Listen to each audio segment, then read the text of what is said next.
Diamonds in the rough. NFL Draft Diamonds. Time to shine.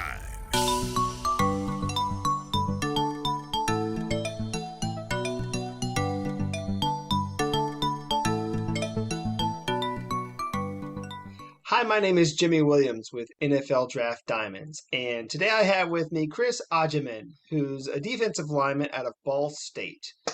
How's your day going, sir? Oh well, thanks for having me. Nice Cool, to finally cool. meet you. Yeah, it's been a while. I mean, I remember back in the day when you were playing for Sacred Heart, and I was wondering what's going on. And obviously, you made your way out there to Ball State. Sure. For people that don't already know who you are, give us like a brief history of you as a football player. Where did you grow up, and talk to me a little bit about your history. Sounds good. So I'm Chris Agyemang. I'm from Massachusetts. Went to public high school called Billerica Memorial in Mass. Then I transferred actually to a prep school in New Hampshire called Proctor Academy. And then from there, went through the recruiting process. Didn't have many big schools, and decided that the home for me was Sacred Heart, where I was able to have a pretty good career over there. First team all conference a couple of times. I was able to win a championship over there, and then hit the portal after the 4 years, and then decided to make Ball State my new home after a total 360 turn from the recruiting process going into high school compared to coming out. Had a lot of options, and that's how Ball State was the best decision for me, and ended up winning a championship here in our first year. So it's definitely been a blessing for sure. Yeah, I mean, you transferred out there. Obviously, a little, I guess, leery there for the, out of the gate because I mean, you hit the portal, and at the time, I mean, we have this pandemic going on, and so of course, the whole question is whether or not we would be playing. I mean, thankfully, you guys did get out there. You played some games, won a championship, so had a nice run there so far. Chris, just wanted to talk to you just about your time there at Ball State. So, I mean, you come over and now you are the number 0 on your jersey, man. How does that feel? Sure. And it feels, amazing considering the fact, coming into a new school. And, I know in college football overall, like single digits, just something that's cherished. And to be able to, I guess, be one, is me another kid that wears 0, a kid on offense. But to be able to be one of the first people to wear the number 0 is definitely an honor and a blessing that my coaches were able to make that happen. Yeah, I mean, definitely an interesting thing to see a defensive lineman at number 0. So, not something that we've seen in quite a while. So, So, it's definitely fun. Chris, I got you in my notes. A pretty decent size there at about 6'4", 280, 285 pounds. Talk to me about you as a defensive lineman. Like, where are you lining up? Where are you playing? When I'm watching you play a game, like, where are you out there on the field? yeah, so at Sacred Heart, most of my days, I was in the 4-3. I was always on the end. I was on the inside, the 3 tech at times, but coming to Ball State, we do run multiple defenses, but primarily I've been on the inside. I have had some snaps on the outside. I've even been in the 1 tech. So I've been, versatile for my team. But mainly you'll find me mostly in the 3 tech 4-eye, and you will find me in the 5 at times. So, what do you feel like is one of your better attributes as a player? What do you think sets you apart as an NFL prospect? I think what sets me apart is I think I'm a tweener. I've been told I'm a tweener, so like in between a defensive tackle and D lineman. I mean, a defensive end. So I believe I provide that versatility to play across the line, up and down. Also, if for some reason my pass rush isn't working or anything, I'm going to find a way to affect the quarterback, whether it's batting the balls down or just trying to apply pressure either way I can to try to help my team put our team in the best position to win. Cool. And obviously, like you said before, I mean, you were two-time first team all conference in the Northeast Conference when you were at Sacred Heart. and obviously looked upon as one of the leaders of that team. As you've transferred over to Ball State, I mean, do you still see yourself as a leader? I mean, talk to me about that with you. Yeah, so at Sacred Heart, actually, in my final year, I was named the captain over there. And, coming into the recruiting process in the transfer portal, talking to the coaches and everything when I was looking to make a decision, they were looking for someone to be in a leadership role on the defensive line because at the time we were a pretty young group. A lot of guys hadn't played a lot of games, a lot of snaps. So they, during the time they recruited me, I was a guy that had played a lot of football, and they felt that I was someone that could fill that role of being a leader. And I feel like I've earned that respect from my coaches and my teammates since being here. Because we have a lot of leaders on this team. We're very, experienced teams, but being able to just add another voice never hurts.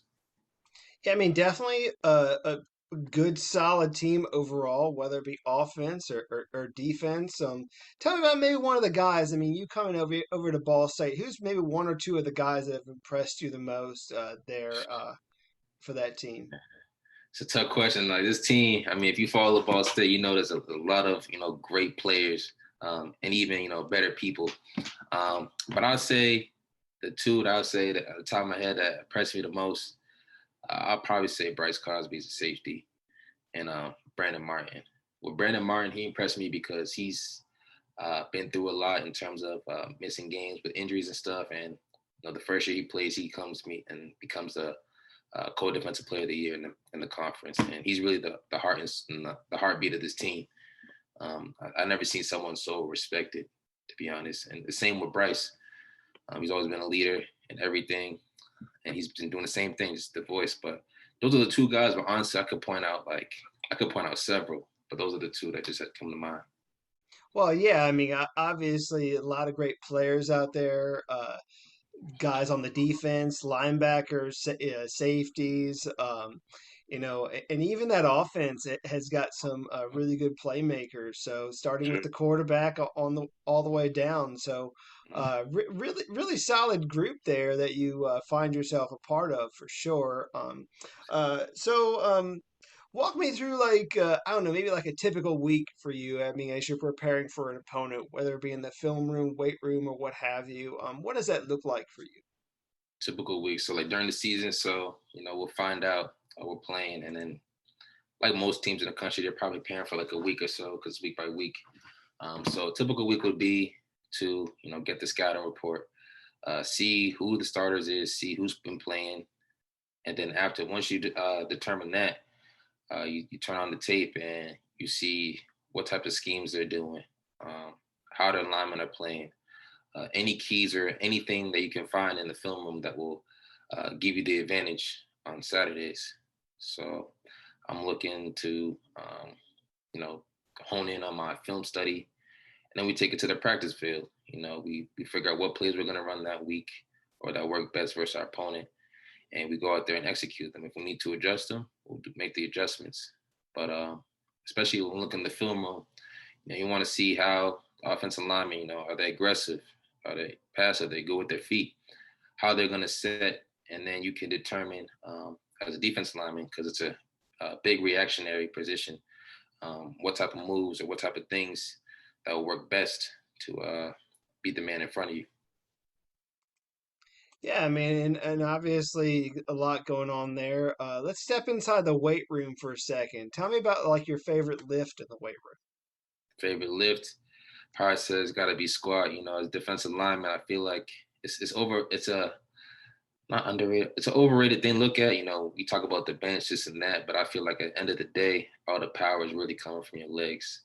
You got to be able to be sturdy, take on double teams, and this and that. So I say the squat's probably my favorite lift. Right, because I mean, you're kind of really using your full body there, your upper and your Mhm. lower body. I mean, really, your lower body is helping you get that leverage on your opponent. So Definitely need to get your squat in for sure. So, need to. um, tell me about your most memorable moment, maybe a highlight of your career. What sticks out for you that you want to share? And I've been playing. It's going on my sixth season in college, so I've been playing a lot of football, and I've been blessed to be a part of two different championship teams. One is Sacred Heart, we were co-conference champions with Duquesne, and then here at Ball State where we're champions. So I think I put those two moments above, any individual moments that I've had. Being able to win a championship doesn't get better than that. When you catch something as a team that you set out, and I mean, some people don't even get one. I've been blessed to get two, and hopefully get a third. Yeah, I mean, I don't know if a lot of people thought that you guys would have gotten it actually last season, but I mean, Right. somehow you guys were able to muster up enough, really just to get over like everybody in that conference and ultimately win that game. So definitely a hard fought victory there for Sure. sure. Um, so, a couple questions that I want to ask you that are kind of the psychological type. Sure. One of which is to give your younger self some advice. So, if we were to go back in time, maybe all the way back to high school, what sort of advice would you tell that guy? I'll tell the younger self to just trust the process. Everybody's time comes at a different. Some people's times might come their freshman year. You might have to redshirt. But and during those times, what are you doing to make yourself better? Are you in the weight room more? Are you in your playbook more? Are you watching? Are you taking mental reps? Each other guy, I can go on and on, but just make sure to execute every day and really cherish the moments because I mean, when it's over, it's over, and you want to be able to not have any regrets when you play your last down of football in college. So that's what I would say.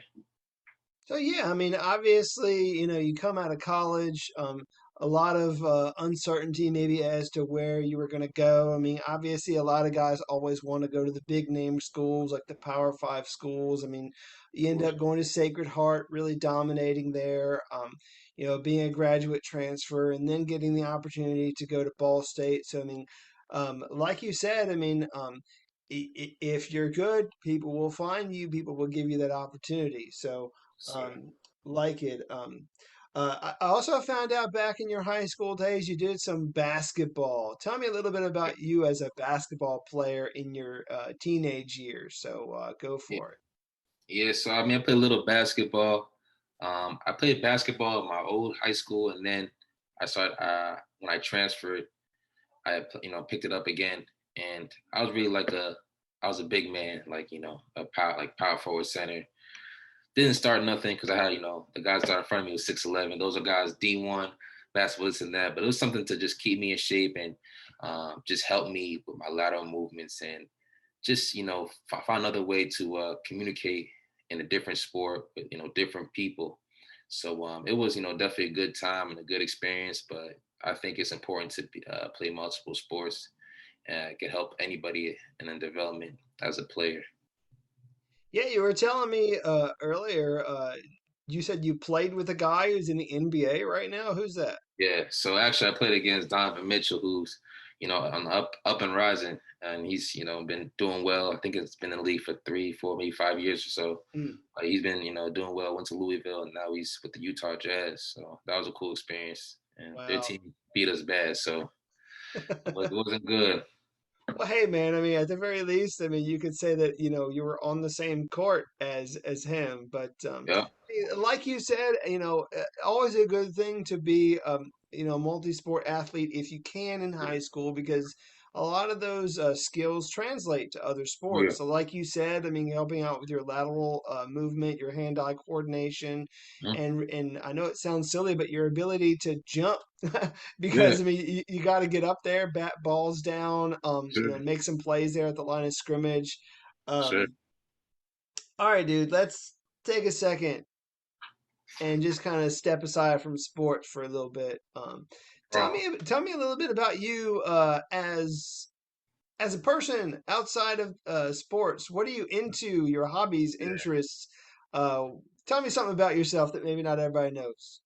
Uh, to be honest, I mean, I'm just really, what you see is what you get. I'm a pretty calm, relaxed guy. But once you get onto the field, you gotta turn into a different mode. But Outside, honestly, I'm not gonna lie. I really like yoga. I'm not gonna lie. I'm a big yoga guy.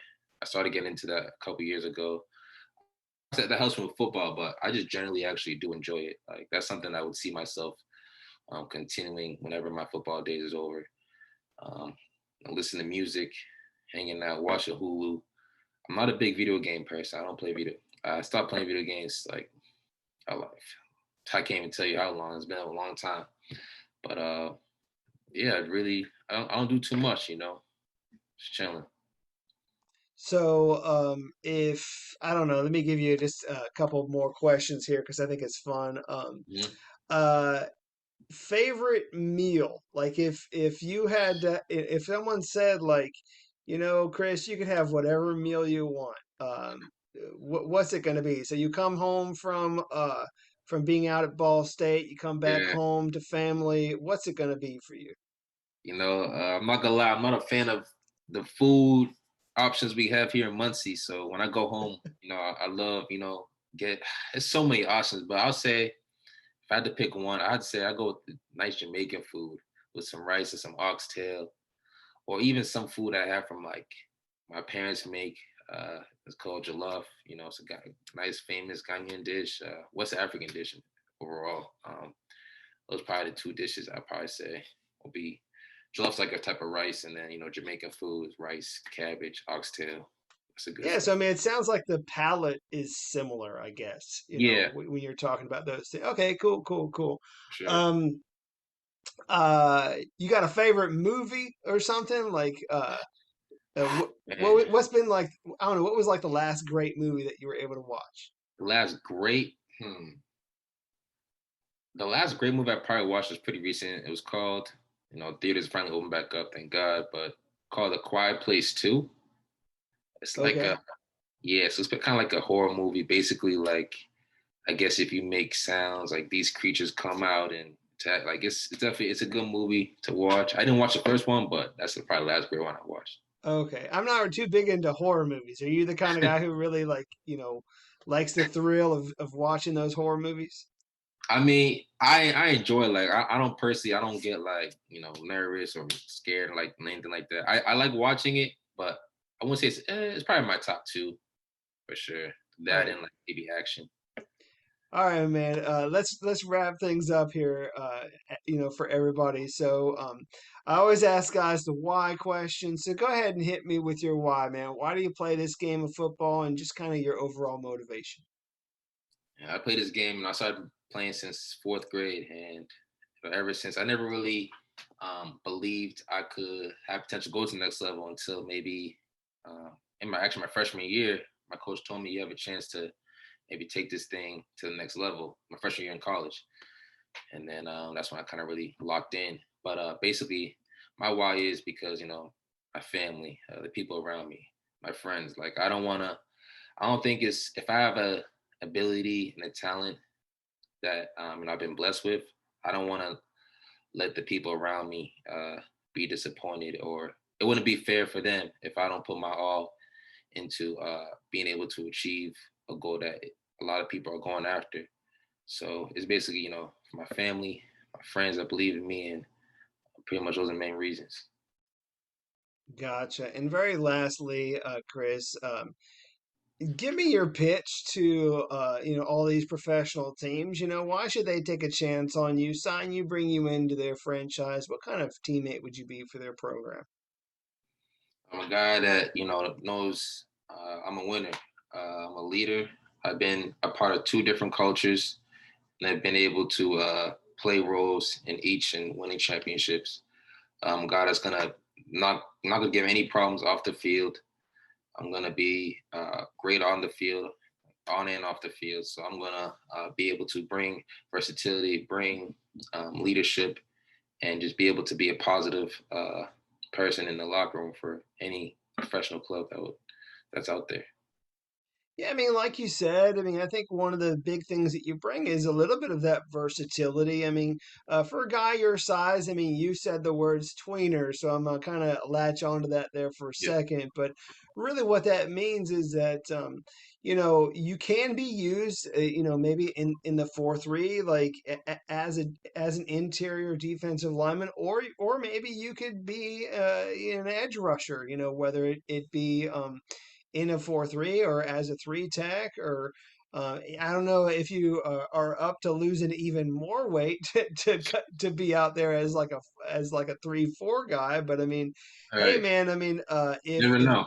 if that's what the coach wants you to do, I mean, I don't know Whatever if it is, I gotta do it. yeah, Whatever I don't it know is. if you're up to it, but Chris, Up to it.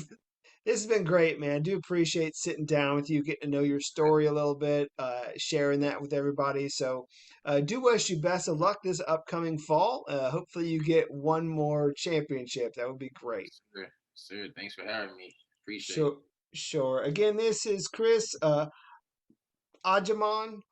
I Yes, hope sir. I said that right, but You're good Chris though. Agyemang. You gotta check him out. Check out Ball State. They're doing great things there. Yes, sir. Later Go on. Cards.